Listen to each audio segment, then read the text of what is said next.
If force F, velocity v and time t are taken as fundamental unit, the dimension of mass are. और ये question जो है आपका AIPMT में 2014 में आया है। ठीक, सॉल्यूशन देखते हैं। इसको करने के 3 मेथड हो सकते हैं। इस क्वेश्चन को हम 3 तरीके से कर सकते हैं बेटा। ठीक, वो पहले सबसे शॉर्टकट मेथड, फर्स्ट मेथड, सबसे शॉर्टकट। यहाँ पे फोर्स को, वेलोसिटी को, टाइम को फंडामेंटल माना गया है ना, और डायमेंशन ऑफ मास पूछ रहा है।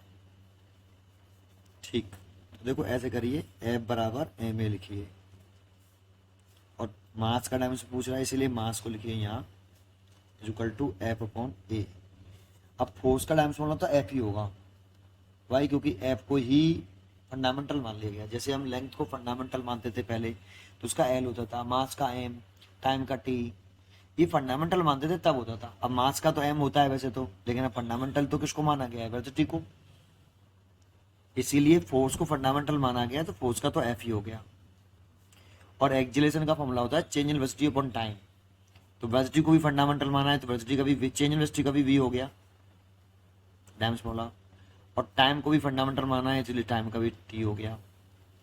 इसीलिए ऊपर ले जाएं तो F, t सबसे ऊपर चला जाएगा t, और v ऐसे, और ऊपर लाएं तो F t v माइनस 1। ये सबसे शॉर्टकट, इसलिए इसकी चॉइस होनी चाहिए F v माइनस 1 और t, सी चॉइस होनी चाहिए इसकी। ठीक, तो 12 का सी। ठीक, ये वाली चॉइस, ये डी कर देते हैं, डी चॉइस, ये वाली राइट है। ठीक भाई। अच्छा, सेकंड मेथड देखें, थोड़ा सा लंबा मेथड लेकिन भरोसेमंद मेथड। एक शायद कभी कभी हम लगा नहीं पाते हैं, लगा पाए तो ज़्यादा बेटर। सेकंड मेथड, अब देखो मास का डायमेंशन पूछ रहा है और फोर्स को फंडामेंटल माना है। तो देखो फोर्स को फंडामेंटल माना है तो फोर्स का m, और फोर्स का डायमेंशन क्या होता है? mlt माइनस के 2। ठीक, वेलोसिटी को भी फंडामेंटल माना है, तो वेलोसिटी को फंडामेंटल मान के lt माइनस 1। अब यहां से l निकाल लीजिए आप, l निकालेंगे तो t ऊपर इधर जाएगा तो v, और t माइनस 1 ऊपर आएगा तो l का आ गया vt। पहले आप फंडामेंटल कंसेप्ट को समझते हो। देखो फंडामेंटल का मतलब होता है ऐसी क्वांटिटी जो अदर क्वांटिटी पे डिपेंड ना करे।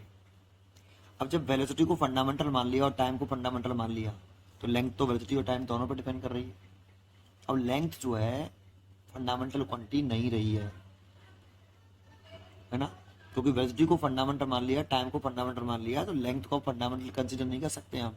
इसीलिए लेंथ का डायमेंशन निकालना पड़ेगा जो कि वीटी है। ठीक है, ये मतलब होता है।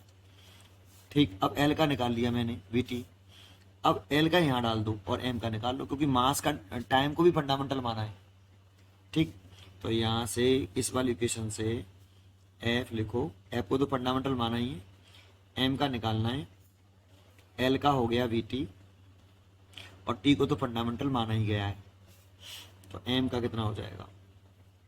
एफ तो ये है, ये ओवर, देखो यहाँ से ये बच्चा वी टी माइनस 1, जो न्यूट्रल ले आए, ये वी टी माइनस 1, इसको नीचे ले आए। अब ऊपर ले जाओ, एफ वी माइनस 1 और टी।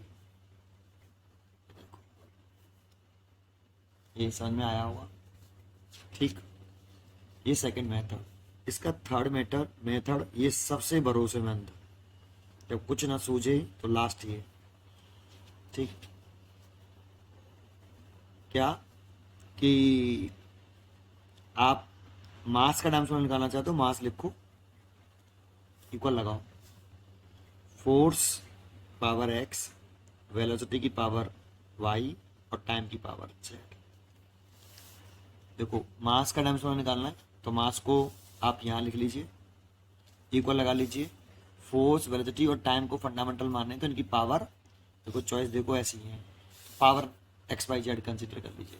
अब पावर निकाल लीजिए, शायद आपने ये क्वेश्चन किया हुआ एक्स वाई जेड वाला यूनिट एंड डायमेंशन में, बिल्कुल सिमिलर करना है। मास का डायमेंशन बोला एम, एफ का फोर्स का एम एल टी माइनस के 2 पावर एक्स, वेलोसिटी का L T minus 1 power y और टाइम का टी पावर जेड। अब कंपेयरिंग कर लीजिए, एम की पावर एक्स, इसमें एम है नहीं, इसमें है नहीं है, तो एम की पावर एक्स, एल की पावर इसमें एक्स, इसमें वाई प्लस की, उसमें है नहीं है, इसमें टी की पावर माइनस के 2x, इसमें टी की पावर इस वाले में माइनस के वाई, इसमें टी की पावर प्लस के जेड, है ना। अब आप क्या करिए, कंपेयरिंग कर लीजिए पावर की बोथ साइड। तो इधर m की पावर x है और इधर m की पावर 1 है, x की वैल्यू 1 हो गई। इधर x l की power y plus y, x plus y है, इधर l है नहीं है इसलिए 0, और x की वैल्यू यहाँ पुट कर देंगे तो y की वैल्यू -1, और यहाँ माइनस के 2x माइनस के y और प्लस के z राइट हैंड साइड में, इसमें है नहीं है तो 0। x की वैल्यू पुट कर देंगे तो माइनस के 2, y की वैल्यू पुट कर देंगे तो +1, और ये z = 0। ठीक, तो यहाँ से z आ गया +1, तो ये सारी वैल्यू यहाँ डाल दीजिए आप। तो m = f, x की वैल्यू तो 1 थी, v y की वैल्यू -1 थी, और t की वैल्यू z की वैल्यू 1 थी। देखो ये डायमेंशन फॉर्मूला आ गया मास का। ये थर्ड मेथड है इसका। तीनों मेथड मैंने आपको समझाई। अगर आपको शॉर्टेस्ट मेथड ये सीखना है तो ये सीखिए, second method and third method. सबसे भरोसेमंद मेथड यही होता है, जब कुछ भी ना सूझे आपको कि कैसे करना है, तो ये सबसे बेस्ट मेथड होता है। पढ़ते रहिए एंड खुश रहिए।